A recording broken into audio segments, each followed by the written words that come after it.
Welcome back to Talk About It in English, where we build the real-life English you need to speak with confidence. Today, we are going to build an emergency vocabulary rescue system for the exact moment your brain goes completely blank. Picture this. You are at a busy pharmacy on a Saturday afternoon. There are 3 impatient people in line behind you. You need a waterproof bandage for a painful blister on your heel, but in English, the word is just gone. You feel a hot flash of embarrassment as you pull out your phone to open Google Translate, while the clerk stares at you in complete silence. I know that terrible feeling perfectly because I once spent 5 agonizing minutes in a hardware store, miming the shape of a hammer, swinging my empty hand in the air like a maniac, because I could not remember the word, and I felt so incredibly foolish. By the end of this episode, you will learn 3 simple sentence frames to describe absolutely any missing word in the world, so you never have to freeze or use a dictionary in public again. That hardware store memory still haunts me. I walked in, I knew exactly what I needed to buy, I had the picture perfectly clear in my head. But the moment the employee walked up to me and asked if I needed help, the translation center in my brain just shut down completely. I panicked. And when you panic, you lose all the English you already know. That is what we call the dictionary trap. When we do not know a specific noun, our first instinct is to think that communication has completely failed. We think, if I don't know the exact word for this object, I cannot speak. So we break eye contact, we reach into our pocket, we pull out our smartphone, and we start typing into a translation app. Which is the worst thing you can do for your confidence. When you reach for your phone, you are telling your brain to stop thinking in English and go back to your native language. You completely break the flow of the conversation. And honestly, standing there typing while a service worker waits for you feels terrible. It makes you feel like a beginner all over again, even if you actually have great conversational skills. But here is a secret that language learners often do not realize. Native speakers forget words all the time. Every single day, I forget the name of something in my own house, but I don't pull out a dictionary. I don't freeze in terror. Instead, I use a skill called circumlocution. Circumlocution. It's a big fancy word, but it just means talking around the word. It means describing the object instead of naming it. Exactly. True fluency is not knowing every single word in the English dictionary. That's impossible. True fluency is knowing what to do when you don't know the word. It's having the reflexes to keep talking, to describe the function, the shape, or the situation using the simple, everyday vocabulary you already have. When you do this, you change the dynamic of the conversation. You stop being a frightened tourist looking at a phone, and you become a confident communicator, inviting the other person to play a tiny guessing game with you. People love to help. When you start describing something, the clerk at the pharmacy or the hardware store will instantly try to guess what you mean. It becomes a natural, friendly interaction. To help you build this reflex, we have designed 3 emergency frames. These are simple, unbreakable sentence structures that you're going to practice and shadow with us today. By practicing these out loud, you will build muscle memory.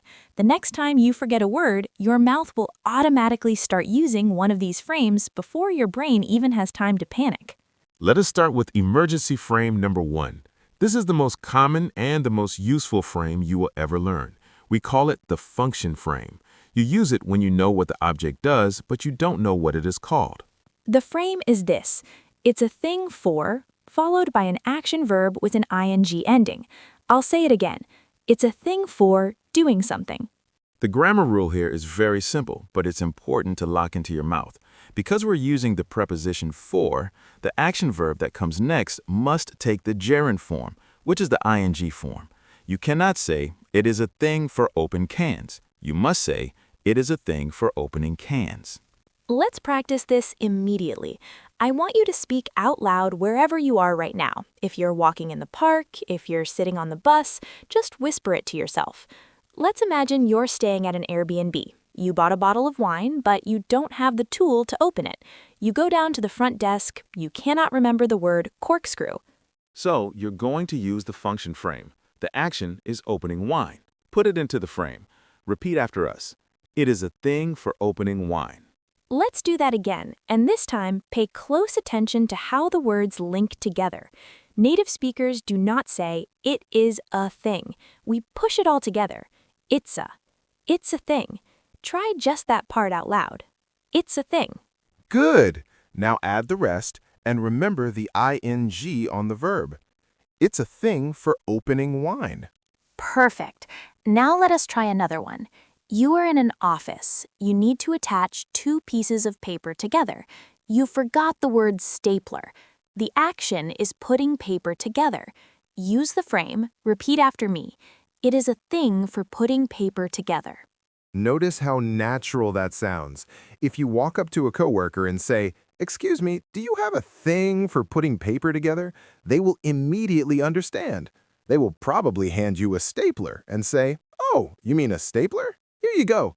You just successfully communicated and you learned the new word naturally from a native speaker without ever touching a dictionary. Let us do 3 more quick repetitions to really build that muscle memory. I will give you the scenario, and I want you to shadow the frame. Scenario 1. You need scissors, but you forgot the word.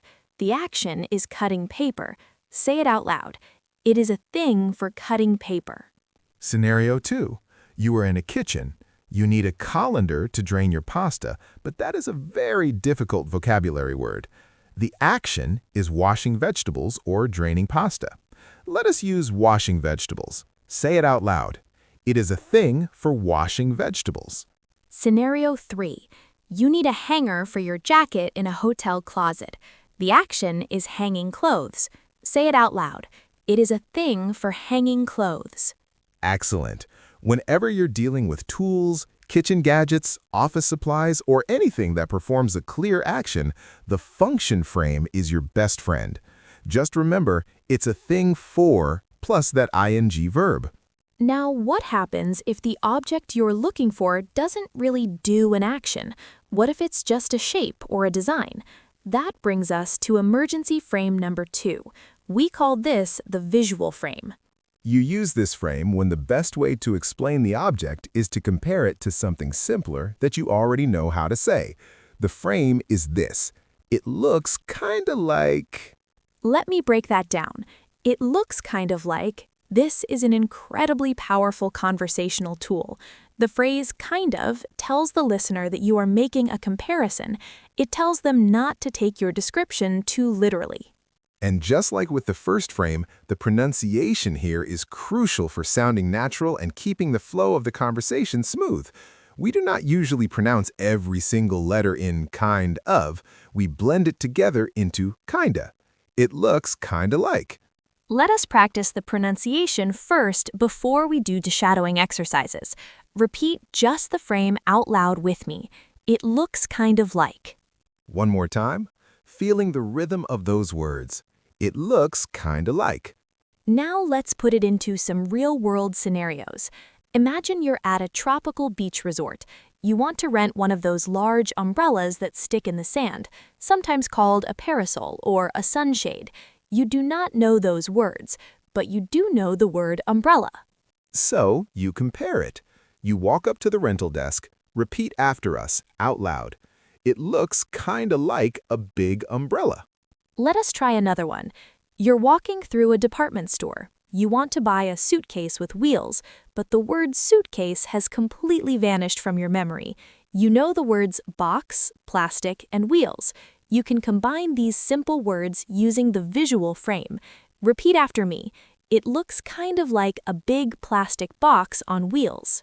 That is brilliant. If you say that to a store clerk, they will smile, they will know exactly what you want, and they will point you straight to the luggage department. You solved the problem using A1 level vocabulary, but you used it in a B2 level way. Let us do a few more shadowing drills for the visual frame. Imagine you're at an electronics store. You need an extension cord, which is a cable that gives you more length for a plug. You forgot the word, but you know the word wire. Say it out loud. It looks kind of like a really long wire. I actually used this exact frame when I was traveling in Japan, and I was in a grocery store. I wanted to buy a specific type of vegetable, an eggplant, but I only knew the word in English, which didn't help me, and I didn't know the local word. So I used the English visual frame with a clerk who spoke a little bit of English. I said, "It looks kind of like a big purple egg." The clerk laughed, knew exactly what I meant, and walked me right to it. That's the magic of the visual frame. It paints a picture in the other person's mind. And if you're enjoying building these natural speaking reflexes today, make sure to subscribe to the channel so you never miss our weekly speaking practice. We want to help you talk about your real life, not just study grammar in a textbook. So we've covered the function frame, it's a thing for. We've covered the visual frame, it looks kind of like. But there's a third category of missing words that trips up language learners all the time. This is when you are looking for something that is not a solid object. It is not a tool you hold in your hand, and it does not have a specific shape you can describe. I am talking about liquids, creams, materials, medicines, or abstract concepts. For example, you cannot really say sunscreen is a thing for doing something because it is a cream. You cannot really say it looks kind of like something because it just looks like white lotion. For these situations, we need emergency frame number 3, the scenario frame. The scenario frame is this. It is the stuff you use when. Let us look at that carefully. It is the stuff you use when. Notice that we changed the word thing to the word stuff. In conversational English, we use the word thing for countable solid objects like a pen, a car, or a stapler. We use the word stuff for uncountable materials, liquids, powders, or general concepts. Exactly. Lotion is stuff. Medicine is stuff. Glue is stuff. By starting your sentence with, "It is the stuff," you are immediately giving the listener a huge clue about what category of item you are looking for. Then you follow it with, you use when, and you describe the situation or the problem that the item solves. This is incredibly effective in pharmacies, supermarkets, and hardware stores. Let us get right into the shadowing practice, focusing heavily on the rhythm. The phrase, "the stuff you use," should flow together smoothly. Listen to my pacing. The stuff you use. Try saying that small part out loud. The stuff you use. Now let's add the scenario. You are at the pharmacy. You have a terrible headache. You need aspirin or ibuprofen, but you forget the names. The situation is that your head hurts. Repeat the whole frame after me. It is the stuff you use when your head hurts. Let us try again. You're getting ready to go to the beach. You want to buy sunscreen so you don't get a sunburn. You forget the word sunscreen. The situation is going in the sun. Shadow this sentence out loud. It is the stuff you use when you go in the sun. Think about how much better that feels than standing in the aisle staring at your phone. You are engaging with the world. You are using your voice. Let us do another scenario. You are doing a craft project. You need superglue, but the word is gone. You know it fixes broken things. Repeat after me. It is the stuff you use when you break a plate. Let us do one more. You are at a restaurant. You spilled tomato sauce on your white shirt. You are asking the waiter if they have a stain remover pen or some club soda to clean it.